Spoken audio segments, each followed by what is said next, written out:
رمضان المبارک کا یہ چوتھا جمعہ ادا کرنے کی اللہ ہمیں توفیق عطا فرما رہا ہے، اور آپ اس بات کا اندازہ لگائیے کہ اللہ کا کتنا کرم ہے کہ اللہ نے ہمیں زندگی میں ایک مرتبہ پھر یہ پیارا مہینہ عطا فرمایا ہے، اور یہ وہ مہینہ ہے کہ جس کا تعارف خود رب العالمین نے کروایا ہے۔ فرمایا شہر رمضان الذی انزل فیہ القرآن۔ میں نے جملہ کہا، آپ نے توجہ نہیں کی، میں نے کہا کہ اس کا تعارف رب العالمین کروا رہا ہے۔ بھئی اس بات کی اہمیت کو سمجھیے کہ ایک محفل میں کوئی اسٹیج سیکرٹری کسی قاری صاحب کو بلائے، دعوت دے اور بہت عمدہ القابات یوز کرے، کہے کہ جی یہ فلاں زینت القراء ہیں، یہ قاری قرآن بڑی اچھے لحن میں تلاوت کرتے ہیں۔ کسی نعت خان کو بلایا جائے کہ جی ان کا طرز بیان بڑا خوبصورت ہے، تو بندہ سمجھتا ہے کہ یار یہ اسٹیج سیکرٹری ہے، اس کا تو یہ کام ہے کہ جس کو بھی بلائے گا اس کے لیے بڑے اچھے اچھے القابات استعمال کرے گا۔ لیکن اگر کوئی عالم دین کسی عالم دین کا تعارف کروائے، کسی قاری قرآن کا، کسی نعت خان کا تعارف کروائے، تو سمجھنے والے، سننے والے یہ سمجھ جاتے ہیں کہ جو آنے والا ہے واقعی اس کے اندر کوئی کوالٹی موجود ہے، کیونکہ ہمارے علامہ صاحب یہ کہہ رہے ہیں۔ تو بھائی یہاں پر کوئی علامہ صاحب نہیں، کوئی مفتی صاحب نہیں، بلکہ خود رب کہہ رہا ہے کہ یہ وہ مہینہ ہے جس میں ہم نے قرآن نازل کیا، یعنی رب العالمین خود ہی تعارف کروا رہا ہے اس ماہ مبارک کا۔ تو لیکن اس کا تعارف کروانے والے رحمت للعالمین بھی ہیں اور رب العالمین بھی ہیں، لیکن دیکھتے ہیں کہ اس عظیم الشان مہینے کو بھی ہم اس کے اصل مقصد سے ہٹ کر اپنی ساری توجہ کچھ مسائل کی نظر کر دیتے ہیں، تو مقصد سے ہم ہٹ جاتے ہیں۔ حاضرین محترم، میں نے جو آیہ کریمہ تلاوت کی سورہ بقرہ آیت نمبر 183، فرمایا یا ایھا الذین آمنوا کتب علیکم الصیام کما کتب علی الذین من قبلکم لعلکم تتقون۔ اس آیہ مبارکہ میں اللہ نے 3 چیزوں کا ذکر فرمایا ہے۔ پہلے نمبر پر اس میں روزوں کی فرضیت کا بیان، دوسرے نمبر پر اس کی تاریخی حیثیت کا بیان، اور تیسرے نمبر پر اس مقصد کا بیان جس کی طرف آج ہم نے توجہ کرنی ہے۔ یعنی 3 چیزیں بیان کی گئیں کہ آیت کا پہلا حصہ پڑھیں تو فرمایا یا ایھا الذین آمنوا کتب علیکم الصیام، اے ایمان والو تم پر روزے فرض کر دیے گئے، فرضیت کا بیان آ گیا۔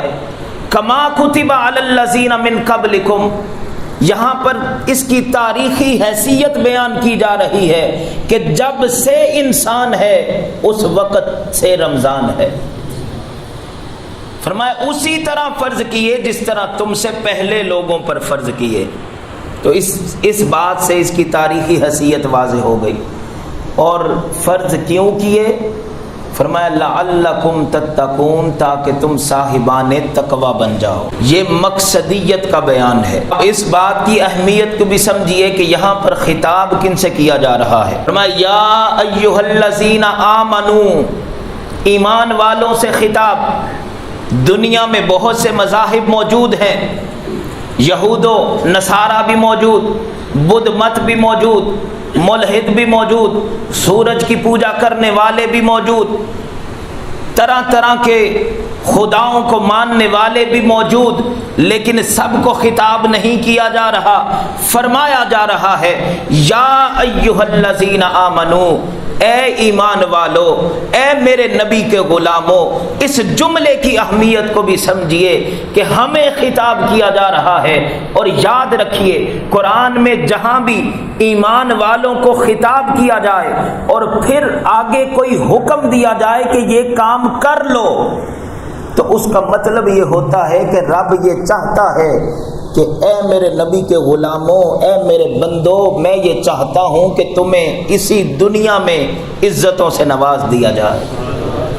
آخرت کی بات تو بعد میں ہوگی، وہاں کا اجر تو بعد میں ملے گا، لیکن رب یہ چاہتا ہے کہ تمہیں اسی دنیا میں عزت ملے، بڑائی ملے، تمہیں یہاں پر ہر چیز جو تمہاری عزت میں اضافہ کرنے والی ہے تم اس حکم کو پورا کر لو، اللہ دنیا میں ہی تمہیں تمام عزتوں سے نواز دے گا۔ اور جب خطاب کیا جائے یا ایھا الذین آمنو، اے ایمان والو، اس کام سے رک جاؤ، تو اس کا مطلب یہ ہوتا ہے کہ رب یہ چاہتا ہے کہ اے ایمان والو، اے میرے نبی کے غلاموں، اس کام سے بچ جاؤ۔ رب یہ چاہتا ہے کہ تمہیں دنیا میں ہی ذلت سے بچا لیا جائے، ہر طرح کی ناکامی سے بچا لیا جائے، ہر طرح کی غلامی سے بچا لیا جائے۔ رب تمہاری عزت کو بڑھانا چاہتا ہے اور تمہیں ذلت سے بچانا چاہتا ہے۔ اور یہاں پر بھی کیا کہا کہ اے ایمان والو، روزے فرض کیے گئے ہیں، لہٰذا ان روزوں کو پورے تقاضوں کے ساتھ رکھنا اور اپنا شمار صاحبان تقوی میں کر لینا۔ اب یہ تقوی نصیب کیسے ہوگا، یہ تقوی کیسے ملے گا؟ تو آپ اب دیکھیے روزے کے پورے عمل کو دیکھیے کہ رمضان میں ہم سحری کے لیے اٹھے، ہم نے روزہ رکھا، نماز فجر ادا کی، اور اس روزے کا جو ٹائم ہے جو سحری سے شروع ہوا غروب آفتاب تک، ہم نے بہت ساری حلال چیزوں کو بھی اپنے سے دور کر دیا، ہم حلال چیزوں سے بھی بچ گئے۔ تو فرمایا مقصد کیا ہے کہ اس رمضان کو رسماً نہ گزارنا بلکہ بطور تربیتی نصاب کے گزارنا۔ رب یہ چاہتا ہے کہ جس رب کے حکم پر تم نے ایک مہینہ اپنے آپ کو حلال سے دور رکھا، وہ رب چاہتا ہے کہ 11 مہینے تم اپنے آپ کو حرام سے بھی بچائے رکھو۔ یہ ہے رمضان کا مقصد اور تقوی حاصل کرنے کا ذریعہ۔ اس رب کے احکامات کو ہمیشہ اپنی زندگی کا حصہ بنا لو کہ جس رب کو مان کر تم نے ہمیشہ اپنے آپ کو اسی احکامات کے مطابق ایک مہینہ گزارا، رب یہ چاہتا ہے کہ پوری زندگی تمہاری اسی طرح گزر جائے۔ اور پھر نبی پاک علیہ الصلاۃ والسلام کا فرمان اور ہمارا رویہ، ہم نے مقصد کیا سمجھا؟ حضور علیہ الصلاۃ والسلام نے فرمایا من صام رمضان قامہ ایمانا و احتسابا غفر لہ ما تقدم من ذنبہ۔ فرمایا حضور علیہ الصلاۃ والسلام نے جس نے رمضان کے روزے رکھے اور رات کو قیام کیا ایمان کے ساتھ اور اپنا محاسبہ کرتے ہوئے، اللہ پچھلی زندگی کے سارے گناہوں کو معاف فرما دے گا۔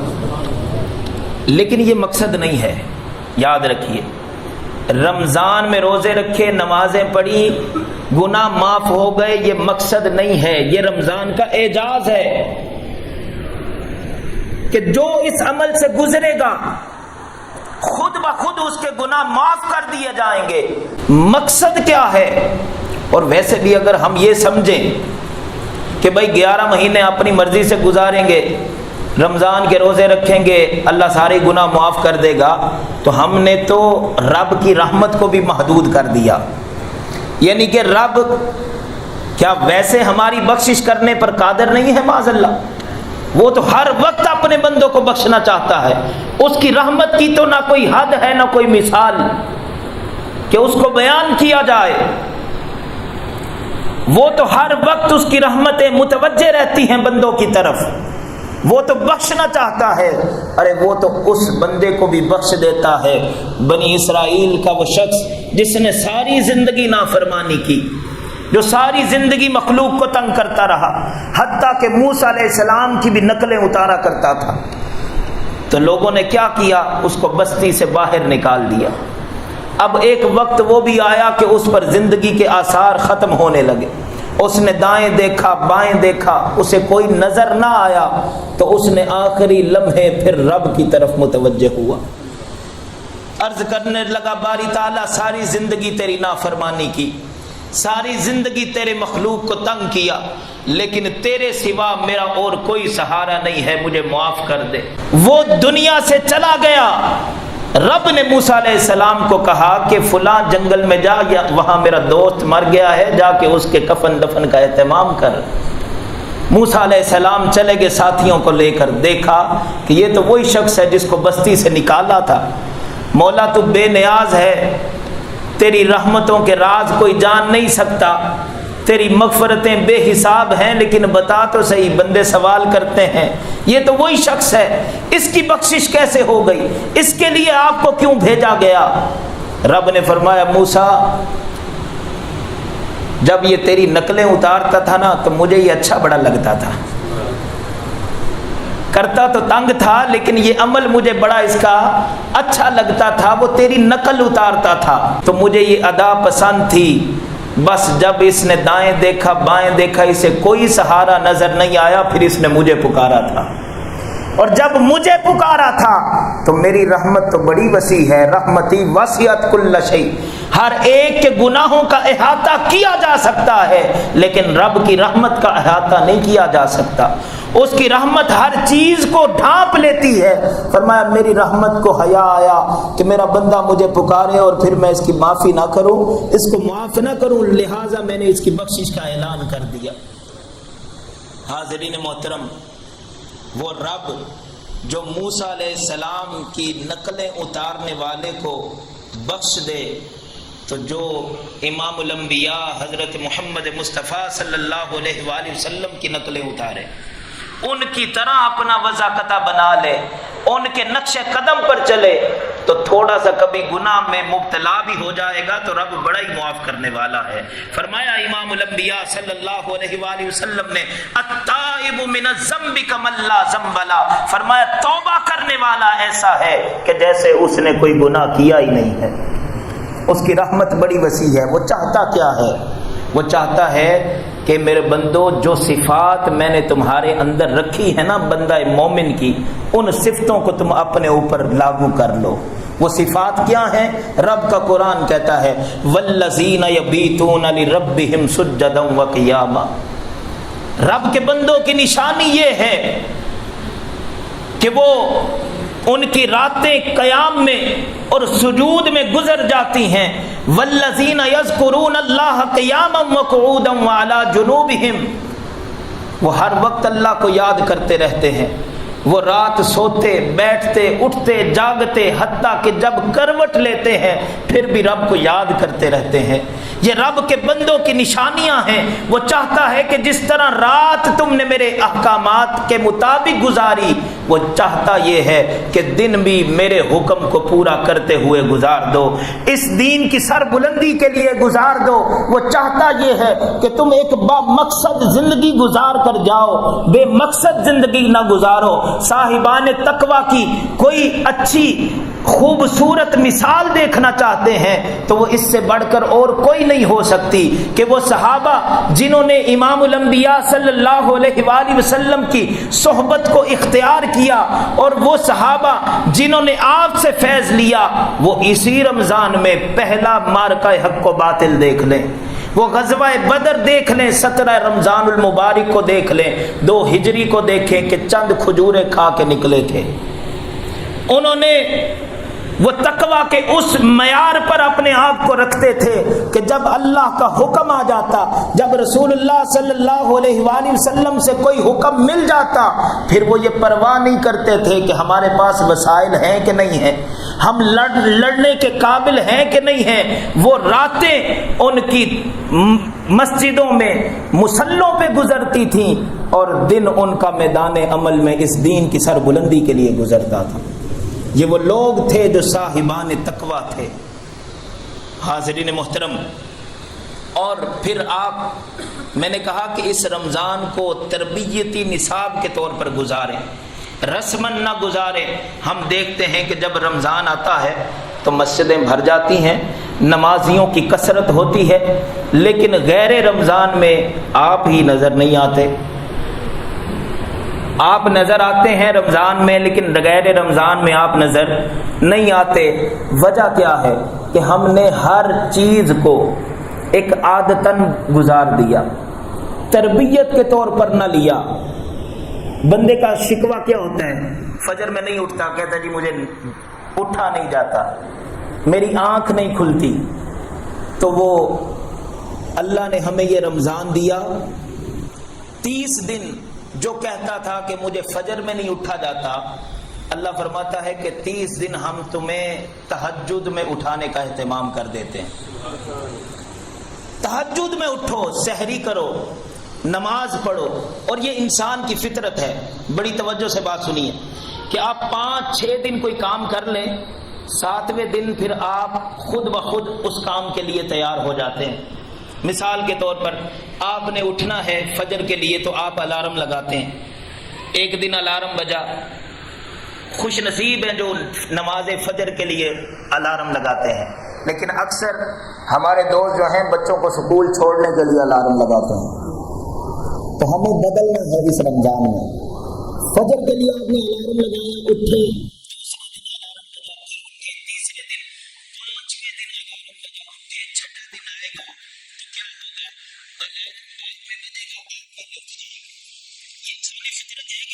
تو یہاں پر 5 دن نہیں، 10 دن نہیں، 15 دن نہیں، فرمایا پورا مہینہ ہم تمہیں تہجد میں اٹھائیں گے اور تمہارے اس گلے کو ختم کر دیں گے کہ تم سے اٹھا نہیں جاتا۔ پورے 30 دن ہم تمہیں اٹھانے کا اہتمام کرتے ہیں، اور جب آپ اٹھتے ہیں فجر کے لیے، سحری میں اٹھے، تہجد بھی پڑھ لی اللہ کے فضل و کرم سے، سحری کر کے نماز فجر بھی پڑھ لی، پھر آپ سارا پروسیجر دیکھ لیجئے، تینوں نمازیں بقیہ بھی پڑھ لی، اب عشاء کی نماز آ گئی، روزہ کھلا، نماز مغرب ادا کر لی، پھر نماز عشاء کا انتظار ہوتا ہے۔ نماز عشاء جو عام دنوں میں پڑھنا بڑا ہی مشکل لگتا ہے کہ جی تھکاوٹ ہے، نہیں پڑھی جاتی، اور حضور صلی اللہ علیہ وآلہ وسلم نے بھی فرمایا 2 نمازیں منافق کو بھاری لگتی ہیں، ایک فجر اور ایک عشاء۔ وہ نماز جو آپ کو مشکل لگتی تھی، پڑھی نہیں جاتی تھی، اللہ نے فرمایا کہ ہم تمہیں صرف عشاء نہیں پڑھائیں گے، 30 دن 7-20 رکھتے اور بھی رکھ دی۔ نماز تراویح کا اہتمام آپ لوگ کرتے ہیں، اب آپ اندازہ کیجئے، اس کو بھی مثال سے سمجھیے، ایک شخص جو 40 کلو وزن روزانہ اٹھاتا ہے، 30 کلو روزانہ اٹھاتا ہے، ایک مہینے کے بعد اس کا وزن 10 کلو کر دیا جائے تو اس کو اٹھانا کتنا آسان ہو جائے گا۔ تو جو بندہ رمضان میں عشاء کی نماز کے ساتھ 20 رکعتیں ساتھ زائد پڑھتا ہے، جب ایک مہینہ گزرے گا تو کیا اس کو عشاء پڑھنا مشکل رہے گا؟ اگر اس نے بطور تربیت نصاب اس رمضان کو گزارا ہوگا، اس کے دل میں لگن ہوگی کہ میں اس رمضان کے بعد بدل جاؤں گا، تو اس کے لیے نہ فجر مشکل رہے گی، نہ عشاء مشکل رہے گی، نہ بقیہ 3 نمازیں جماعت کے ساتھ مشکل رہیں گی۔ اور صاحبان تقوی کی بات ہو رہی ہے تو سن لیجئے، تقوی کی پہلی علامت عمل کے اعتبار سے وہ نماز ہے۔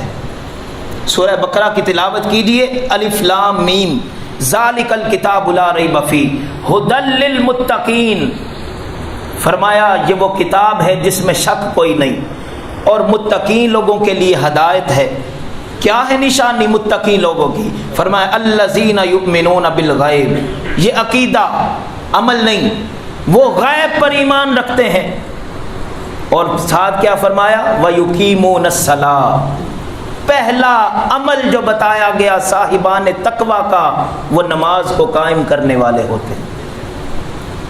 تو یہ رمضان ہمیں تربیت کرنے کے لیے آیا ہے، اگر ہم اس کو رسماً گزاریں گے تو پھر امام الانبیاء صلی اللہ علیہ وآلہ وسلم کا وہ فرمان سنیے، فرمایا کہ کچھ لوگ ایسے ہوتے ہیں کہ جنہیں رمضان میں سوائے بھوک اور رات کو اٹھنے کی تکلیف کے علاوہ کچھ بھی نصیب نہیں ہوتا، اور یہ وہ لوگ ہیں جو اس رمضان کو بھی عادتاً اور رسماً گزار دیتے ہیں۔